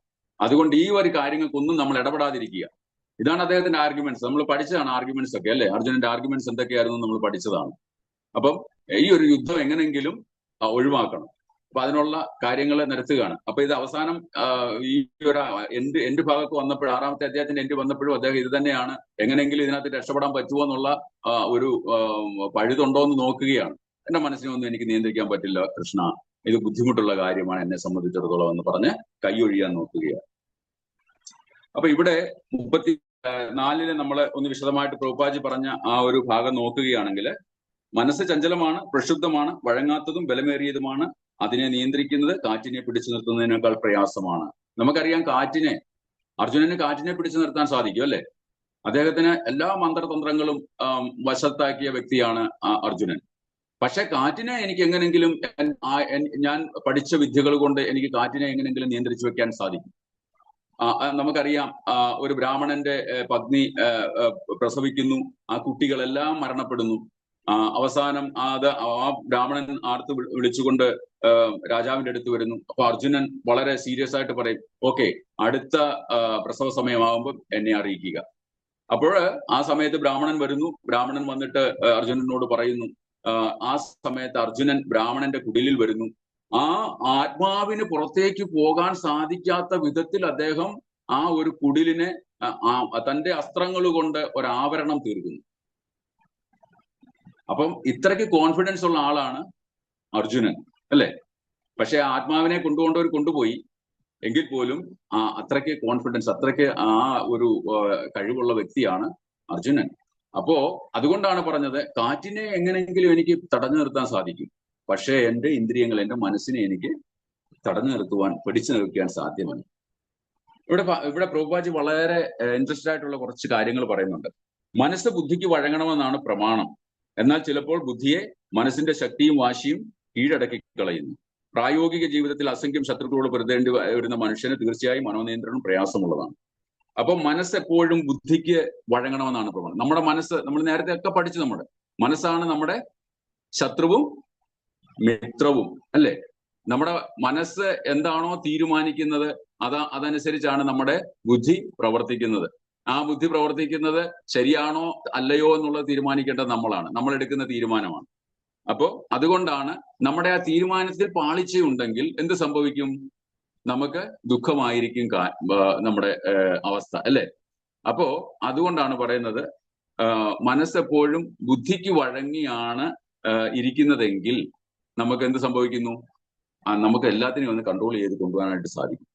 എന്നാൽ ചില സന്ദർഭങ്ങളിൽ ബുദ്ധിയെ മനസ്സിന്റെ ശക്തിയും വാശിയും കീഴടക്കി കളയുന്നു. പ്രായോഗിക ജീവിതത്തിൽ അസംഖ്യ ശത്രുക്കളോട് പൊരുതേണ്ടി വരുന്ന മനുഷ്യന് തീർച്ചയായും മനോനിയന്ത്രണം പ്രയാസമാണ്. ശത്രുമിത്രങ്ങളെ സമദൃഷ്ടിയ കാണുന്ന ഒരു മാനസിക അവസ്ഥ കൃത്രിമമായി സ്വീകരിക്കുവാൻ കഴിഞ്ഞേക്കുമെങ്കിലും വാസ്തവത്തിൽ ഒരു പ്രാപഞ്ചിക മനുഷ്യനും അത് സാധ്യമല്ല. കൊടുങ്കാറ്റിനെ പിടിച്ചു നിർത്തുന്നതിനേക്കാൾ ദുഷ്കരമാണത്. വൈദിക ശാസ്ത്രത്തിൽ കഠോപനിഷത്തിൽ അതിനെക്കുറിച്ച് വളരെ വിശദമായിട്ട് പറയുന്നു. ഭൗതിക ദേഹമാകുന്ന രഥത്തിലെ തേരാളിയാണ് ജീവാത്മാവ്. അപ്പൊ ആ ഒരു ശ്ലോകം നമ്മൾ മുമ്പേ വായിച്ചു. അതിന്റെ ഡെഫിനേഷൻ പറയുന്നത്, ഭൗതിക ദേഹമാകുന്ന രഥം, ഇപ്പൊ നമ്മള് കൃഷ്ണാർജുനന്മാരുടെ രഥം എന്ന് മനസ്സിൽ സങ്കല്പിക്കുക. ആ രഥത്തില് ഭഗവാൻ ഇരിക്കുന്നു, കുതിരകളെ കെട്ടിയിരിക്കുന്നു, 4 കുതിരകള്, അതിനുശേഷം ഭഗവാൻ, അതിനുശേഷം അർജുനൻ, പിന്നെ തേര് അല്ലെ, അത് പിന്നെ ഭഗവാന്റെ കയ്യിലിരിക്കുന്ന കടിഞ്ഞാണ്. ഇതിനെയൊക്കെ ഒന്ന് വിശദമായിട്ട് പറയുകയാണ് ഇവിടെ പ്രഭുപാദി. രഥത്തിലെ തേരാളിയാണ് ആര്? ഈ ഭൗതിക ദേഹമാകുന്ന രഥത്തിലെ തേരാളിയാണ് ജീവാത്മാവ്. നമ്മുടെ ഭൗതിക ദേഹം എന്ന് പറയുന്ന ഒരു തേരായിട്ട് സങ്കല്പിക്കുകയാണെങ്കിൽ അതിലിരിക്കുന്ന തേരാളി ജീവാത്മാവ്, ബുദ്ധിയാണ് അതിനെ നയിക്കുന്ന സാരഥി. ആ ഒരു ജീവാത്മാവിനെ നയിക്കുന്നത് ആരാണ്? ബുദ്ധി. മനസ്സ് കടിഞ്ഞാണ്, ഭഗവാന്റെ ഇരിക്കുന്ന കടിഞ്ഞാണ്. എങ്ങോട്ടാണ് ദിശ, എങ്ങോട്ടാണ് നമ്മൾ പോകേണ്ടത് എന്ന് തീരുമാനിക്കുന്നത് എന്താണ്? മനസ്സ്. അതാണ് കടിഞ്ഞാണ്. ആ കടിഞ്ഞാണ് നമ്മൾ എങ്ങനെ പിടിക്കുന്നു അതനുസരിച്ചാണ് കുതിര പോകുന്നത് അല്ലേ. അപ്പൊ അതാണ് നമ്മുടെ ഏറ്റവും വലിയ ഗുണവും ദോഷവും. നമ്മൾ ഏത് രീതിയിലേക്ക്, ഭൗതികതയിലേക്കാണ് പോകേണ്ടതെങ്കിൽ ഓക്കെ, ഇവിടെ ഇഷ്ടംപോലെ അവസരങ്ങളുണ്ട്, നമുക്ക് അതിലേക്ക് പോകാം. അതിൽ പോയി നമുക്ക് മുങ്ങിത്താഴാം, അല്ലെ? ഒരു എന്തെങ്കിലും കുറച്ച് സുഖവും സന്തോഷമൊക്കെ കിട്ടും. പക്ഷെ അതിനോടൊപ്പം തന്നെ നമുക്ക് ഓട്ടോറിക്ഷ പിടിച്ച് എന്ത് വരും? ദുഃഖവും വരും. നമ്മൾ ശകലം സുഖം നമ്മൾ എന്റർടൈൻ ചെയ്യുകയാണെങ്കിൽ അതിനോടൊപ്പം തന്നെ നമുക്ക് ദുഃഖം എന്ന് പറയുന്ന സാധനവും നമുക്ക് വരും. അപ്പോ പിന്നെന്താ പറയുന്നത്? ഇന്ദ്രിയങ്ങൾ കുതിരകളും അത്രേ. നമ്മുടെ ഇന്ദ്രിയങ്ങൾ പാഞ്ഞുകൊണ്ടിരിക്കുകയാണ്. നമുക്ക് ഒരിക്കലും നമ്മുടെ ഇന്ദ്രിയങ്ങളെ കടിഞ്ഞാണിട്ട് വെക്കാൻ സാധിക്കില്ല. കാരണം നമ്മളിപ്പോ ഇവിടെ നിന്ന് സംസാരിക്കുന്ന ഇപ്പൊ അമേരിക്കയിൽ എത്തിയിട്ടുണ്ട് എന്റെ മനസ്സ്, അല്ലെ? നമ്മുടെ ഇന്ദ്രിയങ്ങൾക്ക് വേണമെങ്കിൽ എവിടെ വേണമെങ്കിലും സഞ്ചരിക്കാനുള്ള മനസ്സിനെ നമുക്ക് കൊണ്ടെത്തിക്കാൻ സാധിക്കും. അപ്പൊ അത്രയ്ക്ക് ശക്തമാണ് ആ ഇന്ദ്രിയങ്ങൾ കുതിരകളും അത്രേ. അപ്പം ഇന്ദ്രിയങ്ങളുടെയും മനസ്സിന്റെയും സമ്പർക്കത്താൽ ജീവൻ സുഖദുഃഖങ്ങൾ അനുഭവിക്കുന്നു. അപ്പം നമ്മുടെ ഇന്ദ്രിയങ്ങൾ എന്താണ്? നമ്മൾ ഓരോ കാഴ്ച കാണുന്നു. അപ്പൊ അതിനെ നമ്മൾ സ്വന്തമാക്കണമെന്നുള്ള ആഗ്രഹം ഉണ്ടാകുന്നു. അതിനുവേണ്ടി നമ്മൾ പ്രവർത്തിക്കുന്നു. ഇനി കിട്ടാതെ വരികയാണെങ്കിൽ നമ്മൾ എന്ത് ചെയ്യുന്നു? നമുക്ക് ദേഷ്യം വരുന്നു, ക്രോധം വരുന്നു. ഇതൊക്കെ നമ്മൾ പഠിച്ചതാണ് 2-ാമത്തെ അധ്യായത്തിൽ, അല്ലെ? അപ്പൊ അങ്ങനെ നമ്മൾ നശിച്ചു പോകുന്നു, നമ്മൾ വളരെ അധപ്പതിച്ചു പോകുന്നു. അപ്പോഴ് ഇവിടെ പ്രവചി വളരെ വ്യക്തമായിട്ട് അത് പറയുകയാണ്. നമുക്ക് നമ്മുടെ ഇന്ദ്രിയങ്ങളുടെയും മനസ്സിന്റെയും സമ്പർക്കത്താല് ജീവൻ സുഖദുഃഖങ്ങൾ അനുഭവിക്കുന്നു. ഇങ്ങനെയുള്ള സമ്പർക്കം ഉണ്ടാകുന്നതുകൊണ്ട് ഭൗതികമായ ആഗ്രഹങ്ങൾ നമുക്ക് ഉണ്ടാകുമ്പോൾ അതിനെ നമ്മൾ നേടിയെടുക്കാനുള്ള ശ്രമം വരുമ്പോഴാണ് നമുക്ക് എന്തുണ്ടാകുന്നത്? നമുക്ക് ദുഃഖത്തിനും കാരണമാകുന്നത്, അല്ലെ? സുഖത്തിനും ദുഃഖത്തിനും 2 കാര്യങ്ങൾ നമ്മൾ പറഞ്ഞു കഴിഞ്ഞു. പിന്നെന്താണ്? പിന്നെ പറയുന്നത് അവിദ്യരായവർ ഇത് മനസ്സിലാക്കുന്നു. ആരാണ് ഇത് മനസ്സിലാക്കുന്നത്? ഇത് മനസ്സിലാക്കുന്നവര് ഏറ്റവും ഇന്റലിജന്റ് ആയിട്ടുള്ള ഒരു വ്യക്തിക്ക് മാത്രമേ ഈ ഒരു കാര്യം മനസ്സിലാക്കാൻ സാധിക്കത്തുള്ളൂ. അങ്ങനെയുള്ള വ്യക്തികളാണ് പ്രത്യേക ഭഗവത് സേവനത്തിലേക്ക് കിടക്കുന്നത്, ഭഗവാന്റെ ഭക്തന്മാരായിട്ട് മാറുന്നത്. അപ്പൊ അവർക്ക് മനസ്സിലാകും ഈ ഭൗതിക ലോകം ഇത്രയേ ഉള്ളൂ, ഇതെല്ലാം താൽക്കാലികമാണ്. അപ്പൊ ഇതിനെ നമ്മൾ മറികടക്കാൻ എന്താണ് ഉപായം? അപ്പൊ ആ ഉപായം അന്വേഷിക്കുമ്പോൾ നമുക്ക് കിട്ടുന്ന ആൻസർ എന്ന് പറയുന്നത് ഭക്തിയുത ഭഗവത് സേവനമാണ്, സറണ്ടർ ടു കൃഷ്ണ. അതിനുള്ള മാർഗമാണ് ഭഗവാൻ ഇവിടെ ഓരോ ഉപായമായിട്ട് ഇവിടെ നമുക്ക് പറഞ്ഞു തരുന്നത്. അപ്പോഴ് ഇവിടെ ഒരു അനോളജി പറയുന്നത്, മനസ്സിനെ വഴികാട്ടേണ്ടതാണ് ബുദ്ധി, എങ്കിലും തന്റെ വാശിയും ബലവും കൊണ്ട് പലപ്പോഴും അത് ബുദ്ധിയെ കീഴടക്കുന്നു. മനസ്സിന് വഴികാട്ടേണ്ടത് ആരാണ്? നമ്മുടെ ബുദ്ധിയാണ്. നമ്മുടെ ഇന്റലിജന്റ് ആണ് ഇങ്ങനെ പോകണം, നേരെ പോകണം എന്നൊക്കെ തീരുമാനിക്കേണ്ടത്, അല്ലേ? പക്ഷെ തന്റെ വാശിയും ബലവും കൊണ്ട് പലപ്പോഴും അത് ബുദ്ധിയെ കീഴടക്കുന്നു. അപ്പൊ നമ്മുടെ ആഗ്രഹങ്ങളും ഇച്ഛയും കൊണ്ട് എന്ത് ചെയ്യും? നമ്മൾ അങ്ങോട്ടാ പോകേണ്ടതെന്ന് നമുക്ക് അറിയാമെങ്കിൽ പോലും നമ്മുടെ ആ ആഗ്രഹം നമുക്ക് അതെങ്ങനെയെങ്കിലും സ്വീകരിക്കണം എന്നുള്ള, അല്ലെങ്കിൽ സ്വന്തമാക്കണം എന്നുള്ള ആഗ്രഹത്തിന്റെ പുറത്ത് നമ്മൾ അതിലേക്ക് ഇറങ്ങുകയാണ് ചെയ്യുന്നത്. അത് നമ്മുടെ ബുദ്ധിയെ അങ്ങ് മൂടിവെക്കും. ആ ബുദ്ധിയെ പിന്നെ പ്രവർത്തിപ്പിക്കത്തില്ല. നമുക്ക് ബുദ്ധിക്ക് അറിയാം അത് അപകടമാണ്, അല്ലെങ്കിൽ അത് ബുദ്ധിമുട്ട് നിനക്ക് ഉണ്ടാക്കും. എന്നിരുന്നാലും ആ താൽക്കാലികമായുള്ള ഒരു ആശ്വാസത്തിന് വേണ്ടി അല്ലെങ്കിൽ ഒരു ആനന്ദത്തിന് വേണ്ടി നമ്മൾ അതിലേക്ക് ഇറങ്ങാൻ ഉള്ള ആ ഒരു ഭാവത്തിലേക്ക് എത്തുമ്പോൾ നമ്മൾ എന്ത് ചെയ്യും? ഈ ബുദ്ധിയുടെ ഇൻസ്ട്രക്ഷൻ നമ്മൾ എന്ത് ചെയ്യും? അങ്ങ് അവോയ്ഡ് ചെയ്യും. അപ്പൊ ആ ബുദ്ധി എന്താണോ നമുക്ക് ഇൻസ്ട്രക്ഷൻ തന്നത് അത് നമ്മൾ പിന്നെ പാലിക്കില്ല. അവിടെയാണ് പറയുന്നത്. എന്താണ് അതിന് ഉദാഹരണം പറയുന്നത് പ്രഭുപാജി? കടുത്ത രോഗബാധ ഔഷധങ്ങളുടെ ശക്തിയെ തോൽപ്പിക്കുന്നത് പോലെ. ഇപ്പം വലിയ അസുഖങ്ങളൊക്കെ വന്നു കഴിഞ്ഞാൽ അതിന് എത്ര മെഡിസിൻ നമ്മൾ ട്രീറ്റ്മെന്റ് ചെയ്താലും ചില അസുഖങ്ങളൊന്നും വിട്ടുപോകില്ല, അല്ലെ? അതിങ്ങനെ തുടർച്ചയായിട്ട് വന്നുകൊണ്ടിരിക്കും. ചിലപ്പോൾ അവസാനം മരണം വരെയും സംഭവിക്കും. അപ്പൊ എന്നാൽ ചില അസുഖങ്ങൾക്ക് നമുക്ക് പെട്ടെന്ന് മരുന്നുകൾ കൊണ്ട് നമുക്ക് ഭേദമാക്കാനും സാധിക്കും. അപ്പൊ കടുത്ത രോഗബാധ, അപ്പൊ നമ്മുടെ ആ ഒരു ഇൻഡക്ഷൻ, നമ്മുടെ ആഗ്രഹം എത്രമാത്രം വലുതാണോ അതിനനുസരിച്ചാണ് നമ്മുടെ മനസ്സിന്റെ ആ ഒരു പ്രശ്നങ്ങൾ നമുക്ക് ഉണ്ടാക്കുന്നത്, മനസ്സ് നമുക്ക് പ്രശ്നങ്ങൾ ഉണ്ടാക്കുന്നത്. അപ്പൊ കടുത്ത രോഗബാധ ഔഷധങ്ങളുടെ ശക്തിയെ തോൽപ്പിക്കും. അപ്പൊ നമ്മുടെ ആഗ്രഹങ്ങൾ എന്താണ്? നമ്മുടെ ആഗ്രഹങ്ങൾ നമ്മുടെ ബുദ്ധിയുടെ ഇൻസ്ട്രക്ഷൻ നമ്മൾ പാലിക്കാതെ വരുമ്പോൾ നമ്മൾ ആ ആഗ്രഹത്തിലേക്ക് പോകുമ്പോൾ നമുക്ക് അപകടം ഉണ്ടാകുന്നു എന്നാണ് ഇവിടെ പറയുന്നത്. അങ്ങനെ വഴക്കമില്ലാത്ത ഒരു മനസ്സിനെ യോഗചര്യ കൊണ്ട് നിയന്ത്രിക്കുവാൻ സാധിക്കും. അപ്പൊ ഇവിടെ അഷ്ടാംഗ യോഗത്തിന്റെ ആ ഒരു ഏറ്റവും പ്രാധാന്യമായ ഭാഗത്തേക്കാണ് വരുന്നത്.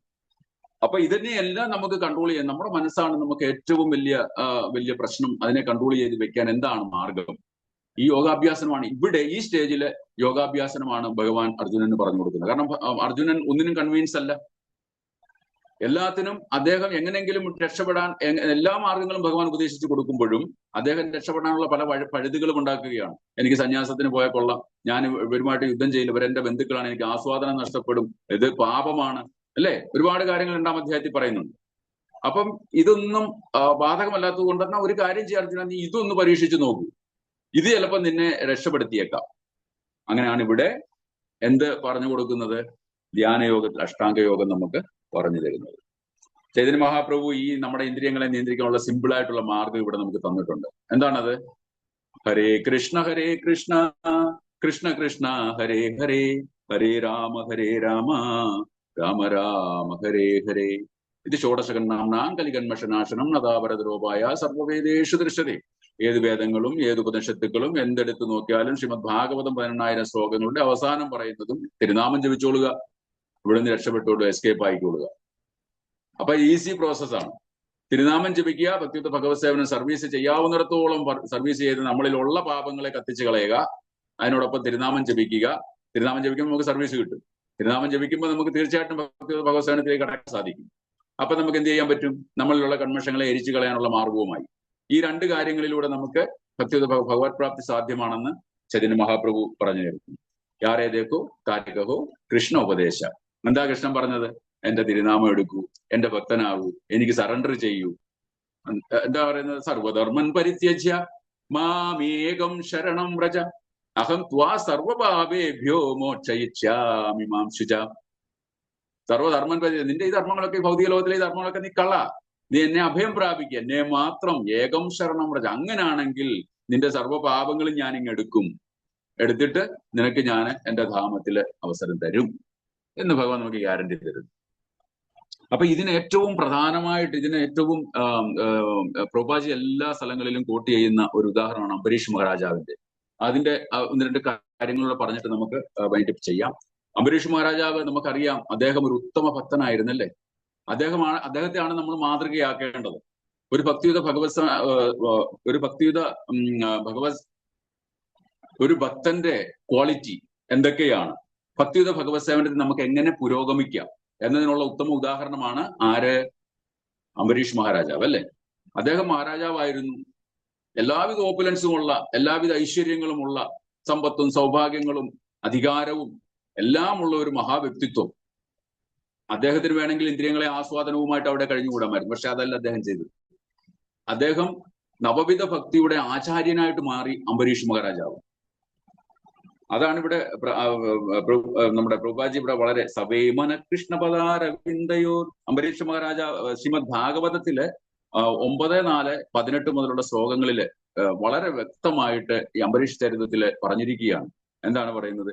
സവേമന കൃഷ്ണപദാരവൃന്ദയോ വാചാംസി വൈകുണ്ഠ ഗുണാനുവർണ്ണനെ കരോ ഹരേർ മന്ദിരമാർജനാദിഷു ശ്രുതീം ചുതസത്കഥോധയേ. ഇത്രയും ഭക്തിയിൽ ഇത്രയും ഉയർന്ന ഒരു വ്യക്തിത്വം. അദ്ദേഹത്തിന്റെ മനസ്സ് ഭഗവാന്റെ ലോട്ടസ് ഫീറ്റിലേക്കായിരുന്നു അദ്ദേഹത്തിന്റെ മനസ്സിനെ എപ്പോഴും കൊണ്ടെത്തിച്ച് വെച്ചിരുന്നത്. അപ്പൊ എന്തായി? നമുക്ക് നമ്മുടെ ഇന്ദ്രിയങ്ങളെ എവിടെ കൊണ്ടുവയ്ക്കാൻ സാധിക്കും? നമ്മുടെ മനസ്സ് ഭഗവത് പാദങ്ങളിലാണെങ്കിൽ തീർച്ചയായിട്ടും നമ്മുടെ ഇന്ദ്രിയങ്ങളും നമ്മുടെ എല്ലാം അവിടെ തന്നെ പോകും, വേറെ എങ്ങോട്ടും പോവില്ല. നമ്മൾ ഭക്തി ചെയ്യുന്ന സമയത്ത്, അല്ലെ ഭഗവാന്റെ തിരുനാമം ജപിക്കുന്ന സമയത്ത് നമ്മുടെ ഇന്ദ്രിയങ്ങൾ എവിടെയെങ്കിലും പോകാറുണ്ടോ? ആദ്യമൊക്കെ നമുക്ക് പോകും, നമുക്ക് കൺട്രോൾ ചെയ്ത് വെക്കാൻ പറ്റില്ല. നമ്മൾ പ്രാക്ടീസ് ചെയ്തു വരുന്നുടനെ തീർച്ചയായിട്ടും നമ്മുടെ ഇന്ദ്രിയങ്ങളെ നമുക്ക് കൺട്രോൾ ചെയ്യാം. ഇതാണ് യോഗ. ഭഗവാന്റെ തിരുനാമം ജപിക്കാനുള്ള ഈ ഒരു ബുദ്ധി നമുക്ക് ചൈതന്യ മഹാപ്രഭു തന്നത് എന്താണ്? ഈ അഷ്ടാംഗ യോഗം തന്നെയാണ്. നമ്മൾ ഭഗവാന്റെ തിരുനാമം ജപിക്കുമ്പോൾ നമ്മുടെ മനസ്സ് എവിടെയാണ്? ആ ലോട്ടസ് ഫീറ്റിലാണ്. 8 ലാഡറും കഴിഞ്ഞിട്ട് ഏറ്റവും ലാസ്റ്റ് ചെല്ലുന്ന ലാഡറുകാരന്റെ മനസ്സ് എവിടെയാണ് ഇരിക്കുന്നത്? ഭഗവാന്റെ പാദങ്ങളിൽ. അപ്പൊ ഇത്രയും ദൂരം സഞ്ചരിച്ചിട്ട് ഭഗവാന്റെ പാദങ്ങളിൽ പോണോ? ഈ ഈസി പ്രോസസ് ആയിട്ട് ഭഗവാന്റെ തിരുനാമം ജപിച്ച് ഭഗവാന്റെ പാദങ്ങളിൽ നമ്മുടെ മനസ്സിനെ എത്തിക്കണോ? ഏതാ വേണ്ടതെന്ന് നമ്മൾ തീരുമാനിക്കണം. അപ്പൊ ഭഗവാന്റെ ഗുണങ്ങൾ വർണ്ണിക്കുക എന്നുള്ളത് അദ്ദേഹത്തിന്റെ മനസ്സ്. പിന്നെ അദ്ദേഹത്തിന്റെ കരങ്ങൾ എന്താണ് ചെയ്യുന്നത്? ഭഗവാന്റെ മന്ദിരം വൃത്തിയാക്കുക, കാതുകൾ അച്യുത കഥകൾ കേൾക്കുക, കണ്ണുകൾ മുകുന്ദന്റെ ക്ഷേത്രങ്ങൾ ദർശിക്കുക. പിന്നെ അദ്ദേഹത്തിന്റെ ഗാത്രം, ശരീരം എന്താണ് ചെയ്യുന്നത്? ശരീരം കൊണ്ട് ഭഗവത് ഭൃത്യന്മാരെ ആലിംഗനം ചെയ്യുക, അതായത് വൈഷ്ണവ സേവ. അദ്ദേഹത്തിന്റെ മൂക്ക് കൊണ്ട് എന്താ ചെയ്യുന്നത്? ഭഗവത് പാദങ്ങളിൽ അർപ്പിച്ച തുളസിയുടെ ഗന്ധം ആസ്വദിക്കുക. അദ്ദേഹത്തിന്റെ പാദങ്ങൾ എവിടേക്കാ പോകുന്നത്? ഭഗവാന്റെ ആലയങ്ങള്, മുകുന്ദന്റെ ക്ഷേത്രങ്ങള്, അദ്ദേഹത്തിന്റെ ലിംഗങ്ങൾ എവിടെയാണോ ഉള്ളത് അവിടേക്ക് പോകുക, ഭഗവാന്റെ ക്ഷേത്രങ്ങൾ തോറും സഞ്ചരിക്കുക. അദ്ദേഹത്തിന്റെ ശിരസ് എപ്പോഴും ഭഗവാന്റെ ആ ഒരു തൃപ്പാദങ്ങളില് പ്രണാമങ്ങൾ സമർപ്പിച്ചുകൊണ്ടിരിക്കുക. ഭഗവാൻ പറയുന്നുണ്ടല്ലേ, എന്നിൽ പ്രണാമങ്ങൾ അർപ്പിക്കൂ എന്ന് പറയുന്നുണ്ടല്ലേ. തീർച്ചയായിട്ടും നമ്മൾ ഒരു ടെമ്പിളിൽ പോയി കഴിഞ്ഞാൽ നമ്മളൊന്നും നോക്കണ്ട, നമ്മൾ ഭഗവാന്റെ ആ പാദങ്ങളില്, ഭഗവാൻ എവിടെയാണോ കാണുന്ന ആ പാദങ്ങളിൽ സാഷ്ടാംഗ പ്രണാമങ്ങൾ സമർപ്പിക്കുക. പിന്നെന്താണ് അദ്ദേഹത്തിന്റെ ആഗ്രഹം? എന്തായിരിക്കും? ഭഗവത് സേവനം എങ്ങനെ 24 മണിക്കൂറും ഭക്തിയുത ഭഗവത് സേവനത്തിൽ എങ്ങനെ എന്റെ മനസ്സിനെ കേന്ദ്രീകരിച്ച് വെക്കാം എന്നുള്ളതായിരുന്നു അദ്ദേഹത്തിന്റെ ഒരു ആഗ്രഹം, അല്ലെ? അപ്പോഴ് ഇങ്ങനെ നമ്മള് അങ്ങനെയുള്ള നവവിധ ഭക്തി, അതിന്റെ ആചാര്യനായ അംബരീഷ് മഹാരാജാവ്, അദ്ദേഹം പൂർണ്ണമായും ഭഗവാനെ സറണ്ടർ ചെയ്തു. അദ്ദേഹത്തിന്റെ ആഗ്രഹങ്ങളെ എല്ലാം ഭഗവാന്റെ പാദസേവയായിട്ട്, പാദപൂജയായിട്ട് സമർപ്പിച്ചു. ഇങ്ങനെ നമ്മുടെ മനസ്സിനെയും ഏകാഗ്രമാക്കിക്കൊണ്ട് നമുക്കും ഭക്തിയുത ഭഗവത് സേവനത്തിൽ പുരോഗമിക്കാൻ സാധിക്കും. അതുകൊണ്ട് എന്താണ് സംഭവിച്ചത്? അംബരീഷ് മഹാരാജാവിന് ദുർവാസാവ് മഹർഷി വന്ന് അദ്ദേഹത്തിന് ഏകാദശി നാളിൽ അദ്ദേഹത്തിന്റെ പാരണ സമയത്ത് അദ്ദേഹം വന്ന് അദ്ദേഹമായിട്ട് ക്ലാഷ് ഉണ്ടായ സമയത്ത് ആര് വന്നവിടെ? അംബരീഷ് മഹാരാജ് ഒന്നും അറിഞ്ഞിട്ടില്ല. എന്നെ രക്ഷിക്കണമെന്നോ ഒന്നും പറഞ്ഞിട്ടില്ല. ഭഗവാനെ എന്നെ രക്ഷിക്കണേ, ദുർവാസ മഹർഷി എന്നെ ശപിക്കുന്നു, അല്ലെങ്കിൽ അദ്ദേഹം ഒരു ഭൂതത്തെ വിടുന്നു, എന്നെ രക്ഷിക്കണേ എന്ന് പറഞ്ഞോ? ഇല്ല. അദ്ദേഹം ഭഗവാന്റെ തിരുനാമങ്ങളിൽ ജപിച്ച ആ സുന്ദരമായ രൂപത്തെ ദർശിച്ചുകൊണ്ട് അവിടെ ഇരുന്നപ്പോഴ് സുദർശനം അവിടെ ആ സമയത്ത് പ്രത്യക്ഷമായി. അവിടെ ഭഗവാൻ ഓലോക വൃന്ദാവനത്തിൽ ഇരിക്കുന്ന ഭഗവാൻ പോലും അറിഞ്ഞില്ല. ഇദ്ദേഹം അവിടെ ചെന്ന് ചോദിക്കുന്നുണ്ട്, ഞാൻ പോലും അറിഞ്ഞിട്ടില്ല എന്റെ സുദർശനം പോയത് എന്ന് പറഞ്ഞു കൊടുക്കുന്നുണ്ട് ദുർവാസാവിനോട്, അല്ലെ? അപ്പൊ അവിടെ പോയിട്ട് സറണ്ടർ ചെയ്തു, ആ ഭക്തന്റെ പാദങ്ങളിൽ പോയി അഭയം പ്രാപിച്ചു. അവിടെ അഭയമുള്ളൂ, എനിക്ക് പോലും ഒന്നും ചെയ്യാൻ സാധിക്കത്തില്ല. അതുകൊണ്ടാണ് ഒരു വൈഷ്ണവ അപരാധം നമ്മൾ ചെയ്യാൻ പാടില്ല. ഒരു ഭക്തനെ നമ്മൾ അപകീർത്തിപ്പെടുത്തുകയോ നിന്ദിക്കുകയോ ഒന്നും ചെയ്യാൻ പാടില്ല. ഒരു വൈഷ്ണവൻ, ഒരു കൃഷ്ണഭക്തൻ എപ്പോഴും ആ ഭഗവാന്റെ ആ എളിമയോട്, തൃണാദപി സുനീചേന, തൃണത്തെക്കാട്ടിലും എളിമ. എന്താണ് തൃണത്തിന്റെ ഒരു ഗുണം? അത് നമ്മൾ ചവിട്ടി കഴിഞ്ഞാൽ താഴും, അല്ലെ? ഒടിഞ്ഞ് താഴോട്ട് പോകും. പക്ഷെ അതെന്ത് ചെയ്യും? കുറച്ച് കഴിയുന്നുണ്ടെങ്കിൽ അത് എണ്ണിച്ച് പിന്നെയും വരും. പക്ഷെ നമ്മൾ വൈഷ്ണവർ അതിനെക്കാട്ടിലും താഴെ ആയിരിക്കണം. നമ്മൾ എണ്ണിക്കാനേ പാടില്ല. ആ ചവിട്ട് അവിടെ കിടന്ന് കൊള്ളണമെന്നാ പറയുന്നത്, അല്ലെ? അത്രയ്ക്കും താഴ്മ, അത്രയ്ക്കും എളിമ ഒരു ഭക്തൻ ഉണ്ടെങ്കിൽ മാത്രമേ നമ്മൾ ഈ പറയുന്ന ലക്ഷ്യം പ്രാപ്തമാക്കാൻ സാധിക്കത്തുള്ളൂ. അപ്പൊ ഇത്രയും കാര്യങ്ങള് നമ്മുടെ മനസ്സിനെ നിയന്ത്രിക്കേണ്ടതിന്റെ ഏറ്റവും പ്രാധാന്യം എന്താണെന്നാണ് നമ്മൾ ഇന്ന് പഠിച്ചത്. അടുത്ത ആഴ്ച, അടുത്ത ശ്ലോകത്തില് ഭഗവാൻ അതിന് മറുപടി കൊടുക്കുന്നു. ഇത്രയും പറഞ്ഞുകൊണ്ട് ഞാൻ നിർത്തുകയാണ്. ഹരേ കൃഷ്ണ ഹരേ കൃഷ്ണ, കൃഷ്ണ കൃഷ്ണ ഹരേ ഹരേ, ഹരേ രാമ രാമ രാമ ഹരേ ഹരേ. ഗ്രന്ഥരാജ് ഭഗവത്ഗീത കി ജയ്. ഹരി ഓം തത്സത്. ശില പ്രഭുപാദി കി ജയ്. ഹരേ കൃഷ്ണ. ഇനി പറഞ്ഞ കാര്യങ്ങളില് നിങ്ങൾക്ക് എന്തെങ്കിലും സംശയങ്ങൾ ഉണ്ടെങ്കിൽ ചോദിക്കാം, അല്ലെങ്കിൽ നമുക്ക് വൈൻഡപ്പ് ചെയ്യാം. ഹരേ കൃഷ്ണ.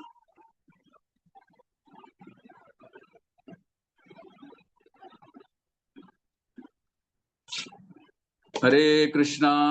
ഉണ്ടോ? ആര് കേൾക്കുന്നുണ്ടോ? ഹരേ കൃഷ്ണ പ്രഭുജി, കേൾക്കുന്നുണ്ട്. ക്ലാസ് നന്നായിട്ടുണ്ട്. ഹരേ കൃഷ്ണ പ്രഭുജി. ഹരേ കൃഷ്ണ. Thank you. ഹരേ കൃഷ്ണ.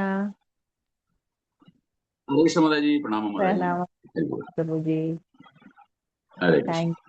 ഹരേ കൃഷ്ണ. ഹോമമൊക്കെ എങ്ങനെ ഉണ്ടായിരുന്നു പ്രഭു? ആൾക്കാരുണ്ടായിരുന്നോ? ഓ, വളരെ നന്നായിട്ട് നടന്നു പ്രഭുജി. ഹോമം വളരെ ഗംഭീരമായിരുന്നു. ഭക്തന്മാരുടെ സാന്നിധ്യം നന്നായിട്ടുണ്ടായിരുന്നു. എല്ലാവർക്കും വേണ്ടിയിട്ട് നമ്മൾ പ്രാർത്ഥിച്ചു. നരസിംഹ ഭഗവാന്റെ പാദങ്ങളില് നമ്മുടെ പ്രാർത്ഥനകൾ സമർപ്പിച്ചു. അർച്ചന, ഹോമം, പാനകസേവ, അങ്ങനെ കുറെ സേവയൊക്കെ ഉണ്ടായിരുന്നു. എല്ലാവരും പങ്കെടുത്ത് വളരെ സന്തോഷമായിട്ട് പോയി. അപ്പൊ വലിയൊരു അനുഭവമായിരുന്നു. മഴയൊന്നും ഉണ്ടായിരുന്നില്ല, കാലാവസ്ഥയൊക്കെ അനുകൂലമായിരുന്നു. ഹരേ കൃഷ്ണ. Thank you. ഹരേ കൃഷ്ണ പ്രഭു. അത് നരസിംഹ ജയന്തിയുടെ അന്നായിരുന്നു, സൺഡേയിലായിരുന്നു പ്രഭു? എന്താ മാതാജി? കേട്ടില്ല. നരസിംഹ ജയന്തിയുടെ അന്നായിരുന്നു, സൺഡേയിലെ പ്രോഗ്രാമിലായിരുന്നു ഹോമം കഴിച്ചത്? അല്ല മാതാജി, 30-ാം തീയതി ആയിരുന്നു നരസിംഹ ജയന്തി. നമ്മൾ വെച്ചത് 3-ാം തീയതിയാണ്, ഞായറാഴ്ച. നമുക്ക് സൺഡേ ആണല്ലോ നമ്മുടെ സത്സംഗം. ഞാൻ സ്മിത മാതാജിയുടെ സ്റ്റാറ്റസ് കണ്ടിരുന്നു. കണ്ടായിരുന്നു. സ്മിത മാതാജി പറഞ്ഞായിരുന്നു അല്ലേ? ഓക്കെ. മാതാജി എവിടെയാണ്? നമ്മൾ ഒന്നിച്ച് മായാപുര പ്രഭു ബ്രാഹ്മൺ ദീക്ഷ എടുക്കാൻ വന്നു കഴിഞ്ഞപ്പോ ലിയോ പ്രഭുവിന്റെ കൂടെ ഉണ്ടായിരുന്നില്ലേ, രാജലക്ഷ്മി രതിശ്രേഷ്ഠ. ഹരേ കൃഷ്ണ. ഹരേ കൃഷ്ണ. ഓക്കെ. മനസ്സിലായി. ഹരേ കൃഷ്ണ. ഹരേ കൃഷ്ണ പ്രഭു. താങ്ക് യു പ്രഭു. ഹരേ കൃഷ്ണ. ഹരേ കൃഷ്ണ.